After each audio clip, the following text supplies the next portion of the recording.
Hey everyone, I wanted to do a quick video on the Strawman and the birth certificate fraud.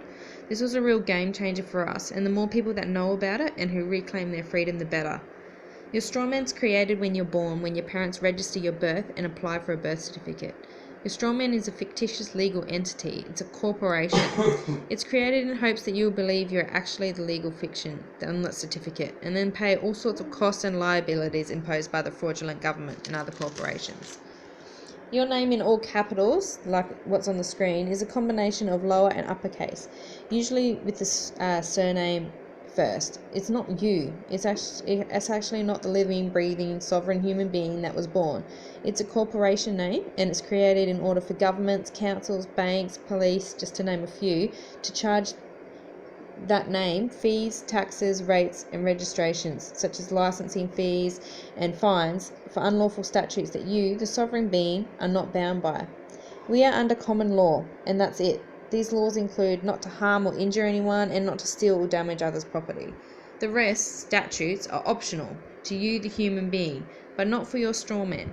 Thus, you're persuaded to represent this strawman and be subject to all the invented restrictions and charges. As long as we're not harming anyone or hurting another person's property, that's it. That's all we have to worry about. Every government is a privately owned company. So every state in Australia is a corporation, as well as every police force. They, being commercial companies, can't deal with real human beings and other legal fictions. Thus, they fool you into representing your strawman, which you don't have to do. The state of Queensland, where we live, is a foreign corporation and is registered as a subdivision of the United States Securities and Exchange Commission of Washington, D.C. Did you know that if you're travelling on public roads for private purposes, you don't require a licence or registration?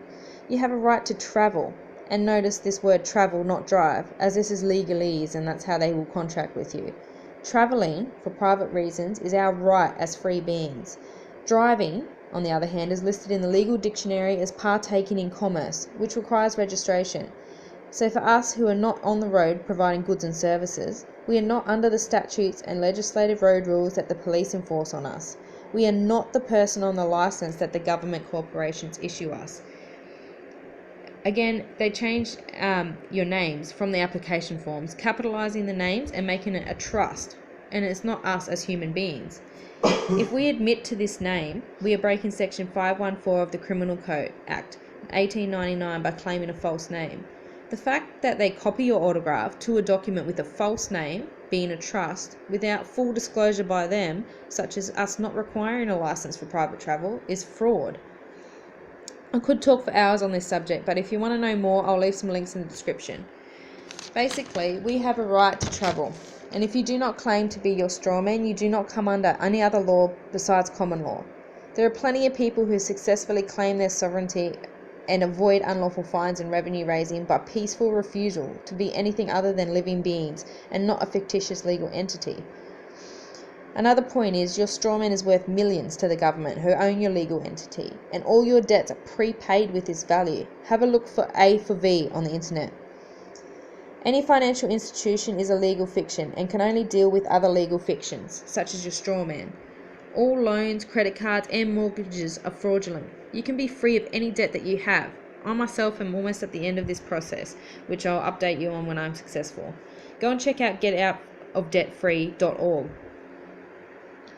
Police take an oath to uphold the law, which is common law only. They use legalese to entrap uninformed members of the public. Legal statutes are optional, and lawful common law requirements apply to everyone and are not optional. The first trap they use is asking your name, which is not an innocent question.